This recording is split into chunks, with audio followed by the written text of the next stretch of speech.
let's talk just a little bit about what happened with Jimmy Garoppolo.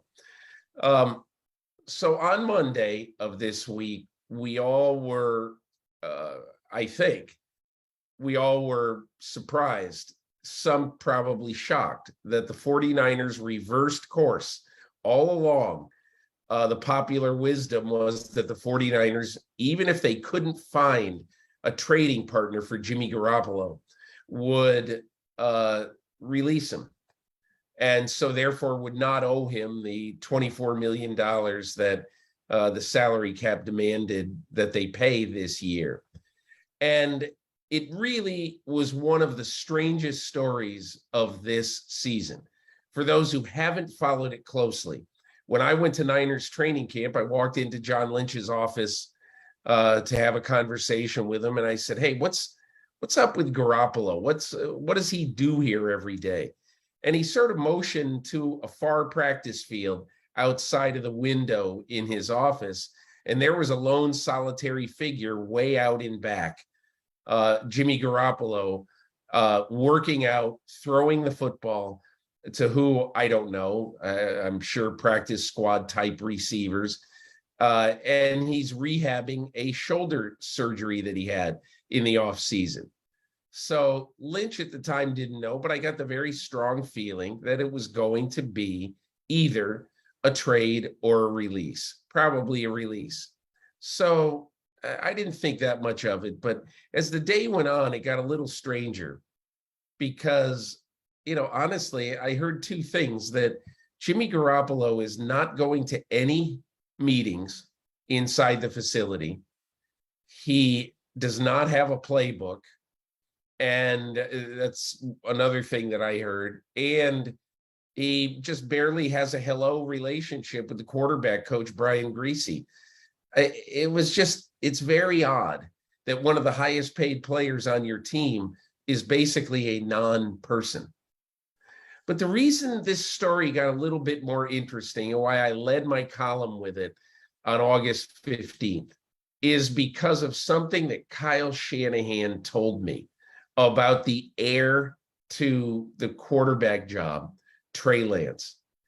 Because I had been kind of cautious about the rush to Trey Lance, because as this is the most overused stat in my column since the spring.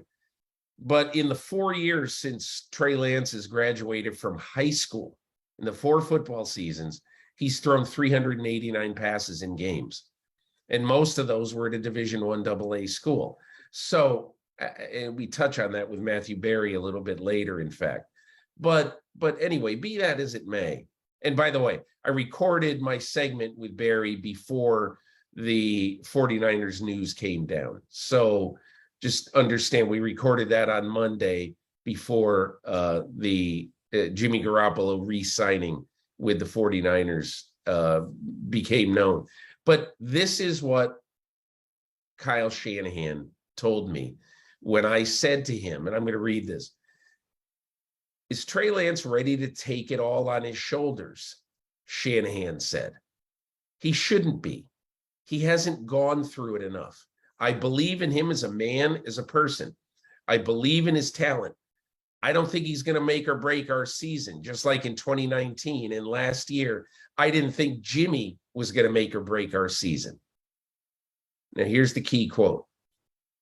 But what sucks is when you're learning how to play and you're not there yet, how do you not get worse sometimes when that pressure's on you and you need to go through the growing pains? End quote.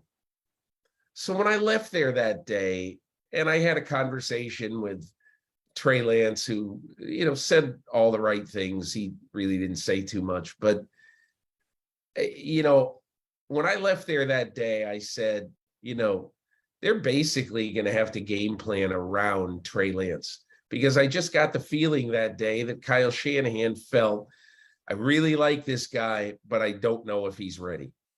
And that is what I think led to what happened when the 49ers signed Garoppolo to a 1-year, $6.5 million guaranteed contract that does this for Jimmy Garoppolo. it gives him a place to play this year. There were no obvious landing spots for Jimmy Garoppolo anywhere in the NFL. Not in Cleveland, there was just passive interest. Not in Seattle, where they seemed committed to play Geno Smith. But there was nobody really wanted Jimmy Garoppolo. And in fact, I thought that Jimmy Garoppolo would be best served just sit until there's an injury. And it's not like I'm wishing a quarterback injury on somebody, but just sit. And Garoppolo chose this option because, and I think he's right, without any guarantee to play anywhere else, Jimmy Garoppolo's best option is to sit right now in San Francisco, get back up to speed with this team, watch the first 2 or 3 weeks. Let's see how Trey Lance does. If Trey Lance keeps the job and plays very well, which is certainly possible, then Jimmy Garoppolo for 1 year just sits and gets ready for the game of quarterback musical chairs that starts again next March. He makes $6.5 million, and he probably, but not certainly, will go somewhere as the starter in 2023. Place to keep an eye on, I think, is in Houston if Davis Mills doesn't play well this year for the Texans. But I happen to think Davis Mills is going to play well for the Texans. But let's get back to the two other factors. So why did the 49ers do this? It's 2 reasons. Has to be 2 reasons. Number one, they're not confident with the players behind Trey Lance. Nate Sudfeld and Brock Purdy, the rookie.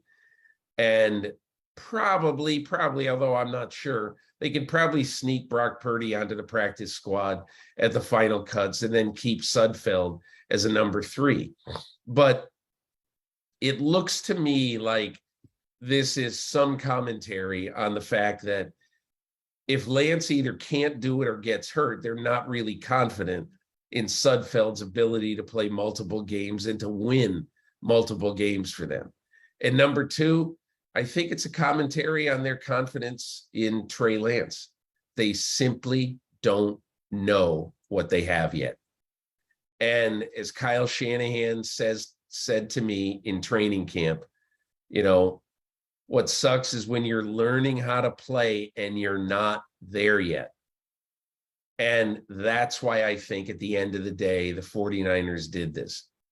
I want to say one other thing that to me, look, I'm not sure that the 49ers misjudged this situation. And certainly the 49ers knew that by going back and signing Garoppolo, they look, quite honestly, a little bit ill-prepared because he's not been in any meetings. He's not been coached by the quarterback coach. So in some ways, in some weird ways, it's almost like he's a new guy, a new kid on the block. When he walks into quarterback meetings starting today, which is Tuesday, as I record this, August 30, when he walks into quarterback meetings, I just have a real question. It's going to be weird chemistry because, the one X factor in this, is what does this do to Trey Lance's psyche? He's a very confident kid. He's a humble kid, but he's confident. But now they basically have brought back a quarterback, and Trey Lance, how does he avoid thinking, this team really doesn't believe in me? This team is putting training wheels on me, because they know that now they have a good insurance policy, so maybe they won't be as patient with me if I have a few struggles. So it's a complicated story, obviously. And it has a weird outcome that no one thought was going to happen. I mean, just remember, 6 months ago, after the season ended, Jimmy Garoppolo had an emotional press conference in which he thanked the 49ers, thanked the 49ers fans, and said, I love you guys, to the Niners fans. And he walked off into the sunset. He has not spoken since that afternoon.